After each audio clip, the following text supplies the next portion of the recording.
Bon, bien, bonjour à tous et tous. Voilà, j'imagine que Baudouin a partagé, vous a partagé mon nom. C'est bien que ce n'est pas très familier parce que mon nom n'apparaît pas dans l'annuaire de Jean Blou. Peut-être mon nom de famille, oui, puisque mon père est Jean Bloutois, mais bon, moi, à 18 ans, visiblement, j'avais pas la conscience et la conscientisation qui m'aurait permis de terminer Jean Blou. Donc, je suis passé par Jean Blou, mais j'ai terminé à oui.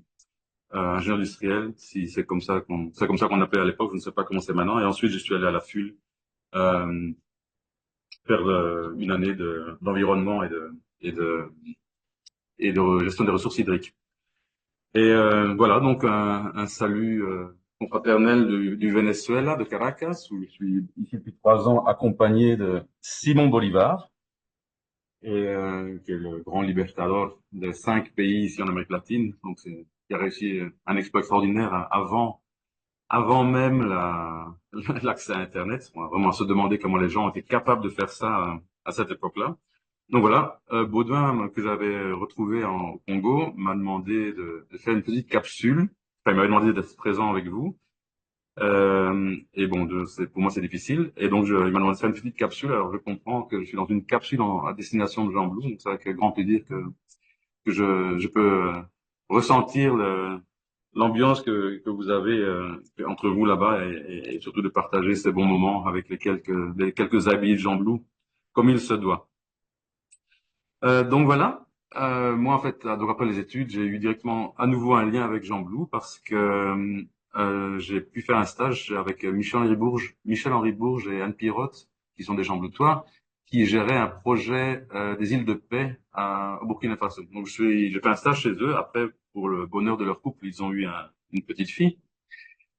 Et donc mon stage s'est transformé en premier emploi, qui est quelque chose d'extrêmement important pour chaque jeune qui sort des études d'avoir ce travail-là. Donc, je travaillais 1 an et demi dans l'hydraulique rurale avec eux, faire des boulis qui apparemment existent toujours, qui servent toujours le bétail qui est en transhumance dans le nord du Burkina Faso. Ensuite, je suis rentré en Europe. Je crois que j'ai fait 6 mois de chômage à ce moment-là, et bon, j'en ai profité pour concevoir mon premier fils. Et ensuite, j'ai eu un job avec Action contre la faim, de retour au Congo, puisque j'avais fait passer une partie de mon enfance au Kivu, puisque mon père, évidemment, comme agronome, comme Jean Bloutois tropical, a fait beaucoup d'années, comme beaucoup, j'imagine, d'entre vous, entre le Rwanda, Burundi et le Congo. Donc, je suis retourné au sud Kivu, travailler à Uvira, entre Uvira et Baraka, de nouveau dans l'hydraulique rurale. Mais je suis resté que quelques mois parce qu'il y a eu la guerre du RCD là, qui a été déclarée, je crois que c'est le 2 août, donc on a dû quitter dans des conditions particulières sous les balles et le pire en fait c'était de devoir laisser les collègues nationaux qui eux sont restés dans cet enfer pendant pas mal de jours. Mais bon, heureusement, d'après une nouvelle que j'avais reçue, il n'y a pas eu de décès au sein de l'équipe avec laquelle on a travaillé. Et donc après cette guerre, j'ai eu droit à 2 semaines de congé. Et puis après, pour prolonger cette détente, Action contre la faim m'a proposé d'aller en Somaliland.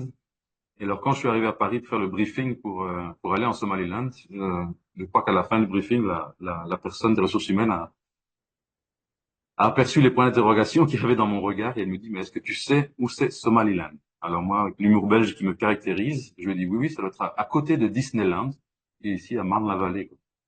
Et donc, ça lui a fait à peine sourire. Et puis, elle m'a quand même donné une enveloppe avec environ 100 000 $ pour renflouer la caisse de Action contre la faim en Somaliland. Et j'ai pris l'avion comme ça. Et je sais pas, après 2, 3 jours, je suis arrivé dans ce petit bled de Diroé, qui était assez particulier. Somaliland, à l'époque, c'était un non-État, donc il fait pas partie de la Somalie, mais il n'était pas reconnu par les Nations Unies. Et bon, je suis resté là aussi de nouveau quelques mois parce que mon fils est né en novembre. Et puis, sur la route pour prendre l'avion, là, on s'est fait arrêter, failli kidnapper parce que les gens pensaient que j'étais un Américain qui faisait des recherches de matières précieuses alors que je faisais simplement de l'hydrologie. Heureusement, mon chauffeur était du même sous-clan que les gens qui voulaient nous arrêter, voire peut-être kidnapper. Et donc, grâce à lui, ben, j'ai pu aller retrouver mon fils qui avait déjà 2, 3 jours de vie ici en Belgique. Enfin, là, je suis à Caracas, mais bon, en Belgique, quoi. Et voilà, donc là, après, je suis resté quelques temps en Belgique. Et puis après, je suis allé étudier un peu d'espagnol grâce au chômage. Il y avait des petites bourses là. Et je connaissais rien en espagnol, mais j'ai quand même pu faire ce cours. Et par hasard, Caritas, quand il y a eu l'ouragan Mitch, eux, ils m'appellent, je laissé mon CV et ils me demandent, ouais, bon, donc tu parles espagnol? J'ai dit, oui, bien sûr, je suis actuellement en Espagne pour visiter ma famille. En fait, j'étais parti faire des cours de base d'espagnol. Et ils me disent, non, mais essaye de revenir vite parce qu'on a un poste à vous proposer pour Honduras et Guatemala gérer les projets de réponse à l'ouragan Mitch.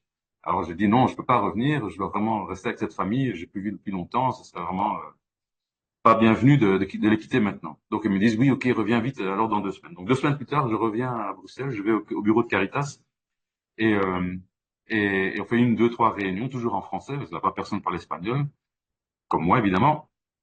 Et la dernière entrevue, je vais pour prendre le ticket d'avion, qui à l'époque c'était pas électronique. Et la dame qui me recrute, elle compose le numéro de téléphone, et elle fait allô, qu'est-ce tal? Et puis elle me donne le téléphone, et elle me dit, écoute, ça c'est ta secrétaire à Santa Rosa de Copan. Et donc, mon espagnol était misérable après à peine 4 semaines de cours. Et donc, moi aussi, allô, ¿qué tal? Soy Alexis, nuevo colega. Et puis, je raccroche en disant à la dame de Caritas, je dis, écoutez, désolé, la ligne s'est coupée. Et elle me dit, écoute, toi, t'es un sacré filou. Tu comprends rien à l'espagnol, tu parles rien d'espagnol, mais de toute façon, j'ai plus le choix. Il est trop tard. Prends le ticket et débrouille-toi là-bas. Et donc, bon, je suis parti travailler une année là-bas. Et finalement, là, j'ai retrouvé dans un aéroport, bon, c'est des projets agricoles de reconstruction, enfin, de réhabilitation de capacité productive des gens.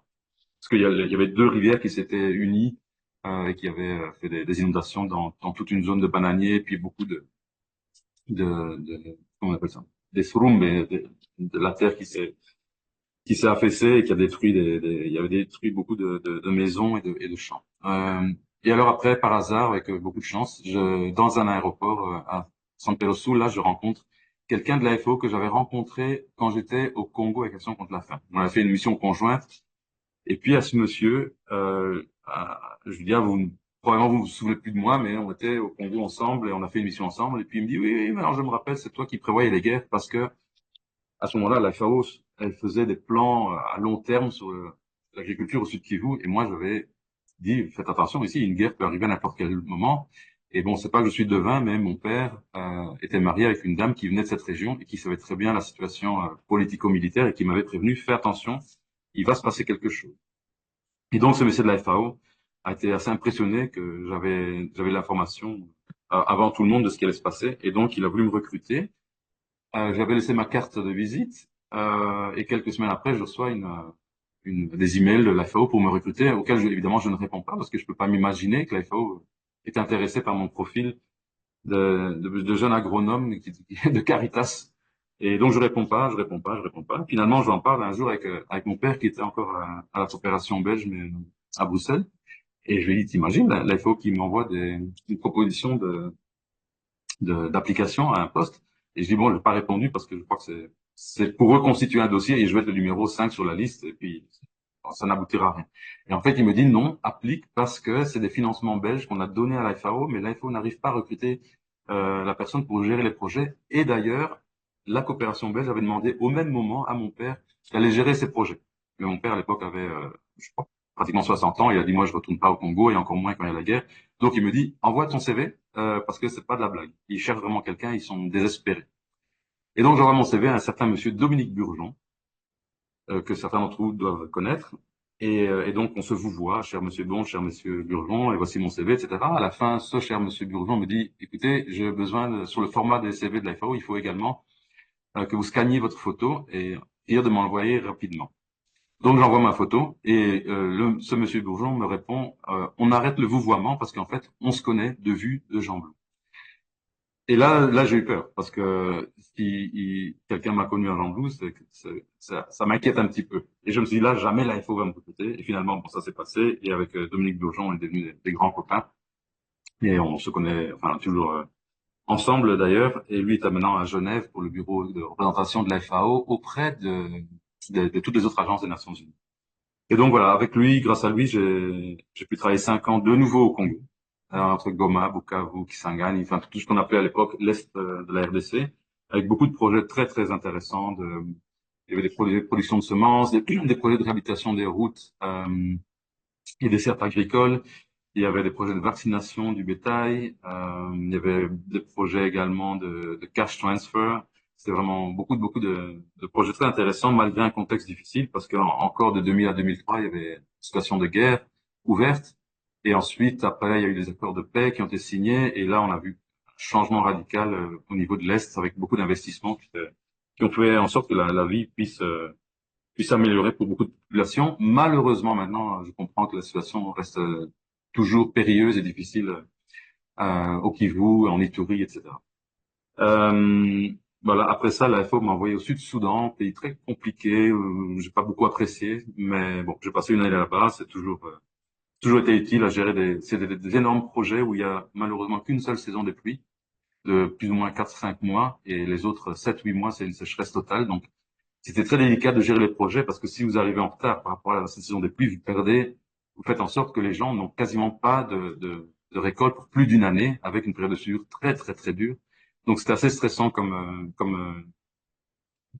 travail qu'on a eu là-bas au Sud-Soudan. Ensuite, j'ai eu un peu de répit grâce au fait qu'on m'a envoyé en Ouganda à une période extraordinaire. C'était aussi une période où il y a eu des accords de paix. Et donc là, on a eu beaucoup de financement de différents bailleurs de fonds et un contexte politique et économique qui était extrêmement favorable à ce que, quel que soit le projet que vous fassiez, que vous implémentiez, ça marchait. Parce que c'était pas simplement dû au projet, c'était également dû au contexte en général. Donc ça a été vraiment, pour moi, une des expériences les plus positives en termes de réussite de projet, mais c'était évidemment également grâce au contexte général de l'Ouganda. Ensuite, je suis parti au Panama, toujours pour la FAO, hein, dans un bureau sous-régional qui couvrait l'Amérique centrale et les îles des Caraïbes. Alors, il y avait beaucoup de travail, surtout durant la période des ouragans. Là, à l'époque, c'était, si je me souviens bien, de août à novembre-décembre. Bon, maintenant, c'est un peu changé. Et donc, il y avait beaucoup de projets avec des inondations où il fallait reconstruire toutes les capacités de production, les systèmes d'irrigation, etc. Mais en Amérique centrale, il y a tout ce qu'on appelle le corredor seco qui part du Guatemala jusqu'au Nicaragua. Et c'est une zone qui soit prend un ouragan ou soit une année c'est un ouragan et après pendant 2-3 ans c'est des sécheresses extrêmes. Donc, ce qui fait que les gens n'ont pas de résilience et sont malheureusement sujets à beaucoup de dommages et de pertes au niveau de leur production. Donc voilà, là, je suis resté 3-4 ans. Et puis ensuite, de nouveau, ce collègue Dominique Burgeon, qui est un Jean Bloutois, est devenu à ce moment-là le directeur de la division des urgences de la FAO. C'est une des divisions les plus importantes à la FAO qui gère des montants énormes dans des situations, des contextes très compliqués.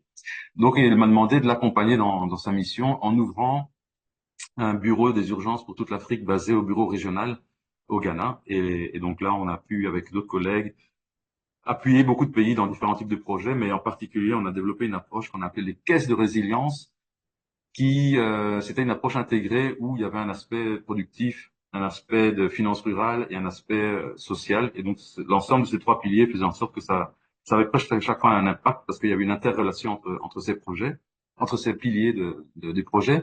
Et alors, ce qu'on a réussi à faire grâce à une très chouette équipe bien diversifiée, on a pu mettre en œuvre ce programme dans une quinzaine de pays et mobiliser environ, je pense, de l'ordre de 300 millions de dollars je pense, sur 5, 6, 7 ans. Et donc moi, après, j'ai été envoyé dans plusieurs pays. J'ai quitté le bureau régional et j'ai été envoyé comme un peu un type de sapeur-pompier où je faisais l'intérim des différents représentants. Donc on m'a d'abord envoyé en Centrafrique où la représentante a quitté de manière inopinée juste pendant la guerre. Et donc là aussi, beaucoup de projets intéressants de production de semences avec les associations féminines.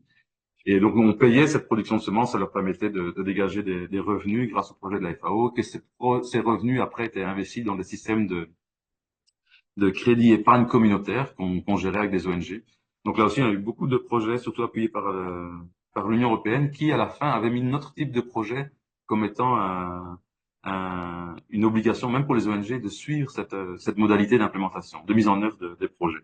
Donc ça, c'est aussi vraiment très intéressant. Évidemment, en Centrafrique, ce pays en guerre, il y a aussi eu des événements très compliqués où j'ai eu un collègue musulman qui s'est fait attaquer par des catholiques et bon, malheureusement, ces filles ont subi ce qu'il y a de plus atroce que peut subir des jeunes filles. Et son fils a également été coupé et tué en morceaux, etc. Donc, c'est des positions, des postes qui ont des intérêts au niveau technique et programmatique. Mais après, vous avez des situations à gérer qui sont parfois beaucoup plus que délicates. Mais bon. Et ensuite, on m'a envoyé à la crise d'Ebola en Libéria, parce que le représentant de la FAO qui était là semble être hypocondriaque et il avait fui. Et donc, on m'a demandé d'aller le remplacer pendant 3, 4 mois en attendant qu'un autre représentant soit nommé. Bon, c'était assez intéressant de voir cette crise et comment une crise au niveau de la santé publique peut avoir un impact sur la production parce que les gens ne pouvaient plus bouger. Donc, tous les champs avaient été quasiment abandonnés.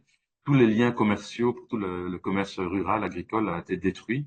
Et donc, on avait des projets qui ont permis de remettre ça en œuvre, en place. Et bon, c'était également très intéressant, même si ça n'a pas duré longtemps. Ensuite, on m'a envoyé au Tchad. Après, on m'a envoyé en Guinée-Bissau. Toujours pas le représentant à l'intérim.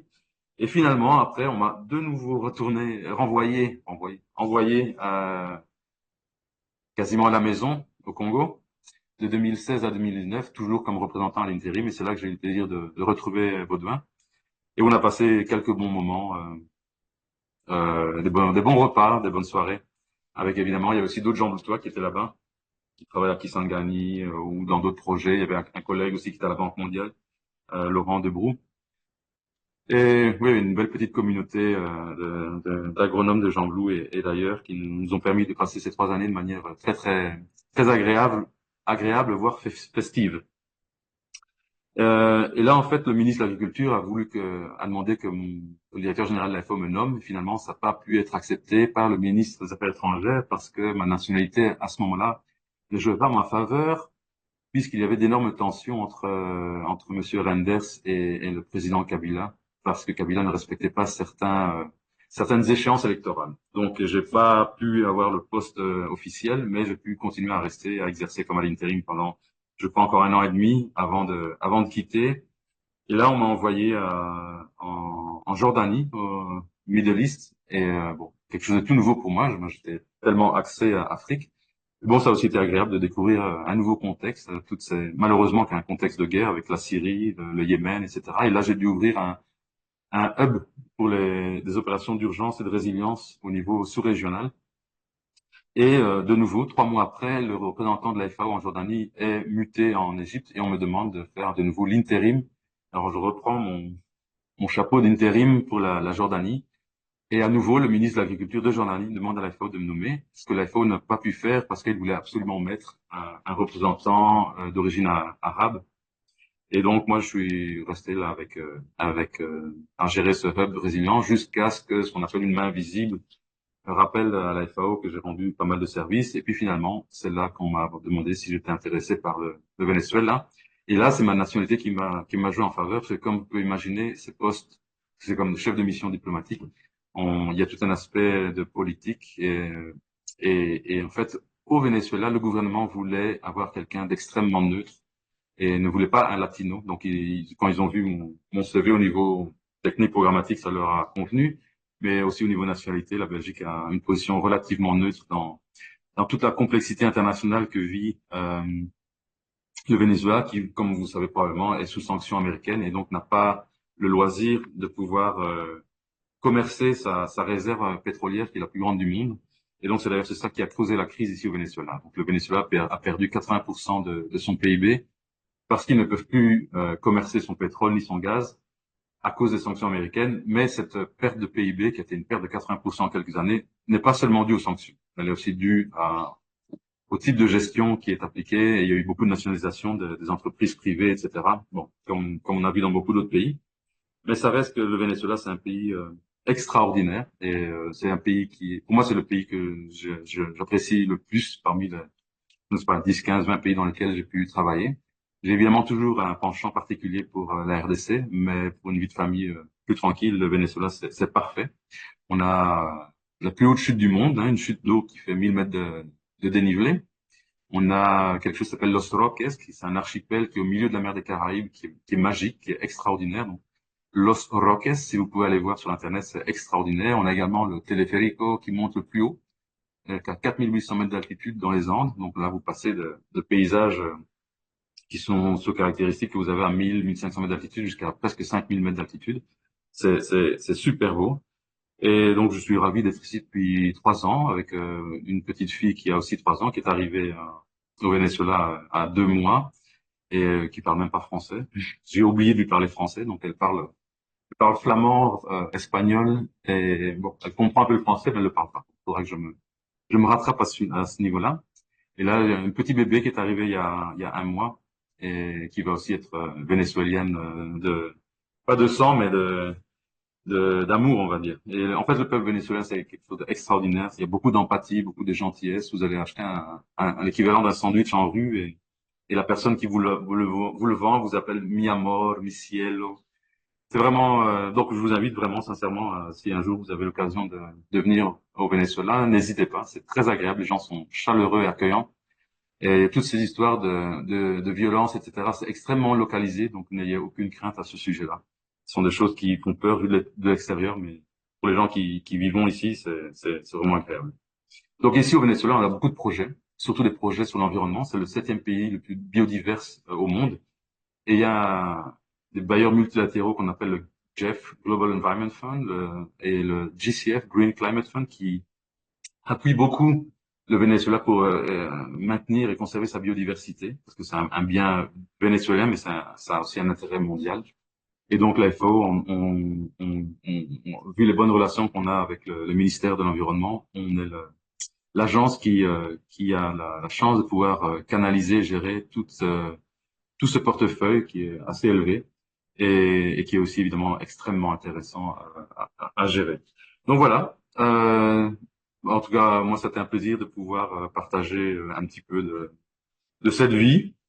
Je ne sais pas pourquoi Baudouin voulait que j'intervienne, que je vous interrompe dans votre journée outre-mer. J'espère qu'elle se passe au mieux, que vous avez beaucoup de soleil. Et voilà, le fait que j'ai gravé ça, ben, ça permettra à mes enfants, au jour de l'oraison funèbre, d'avoir une base pour s'inspirer. Et ils vont pas inventer grand-chose, tout aura été dit à ce moment-là. Et donc voilà, au plaisir de vous retrouver ben, pour cette oraison funèbre, mais j'espère que ce sera le plus tard possible. Et donc voilà, j'espère que vous avez profité des bonnes abbayes de Jean Blou et d'un bon repas entre confrères et amis.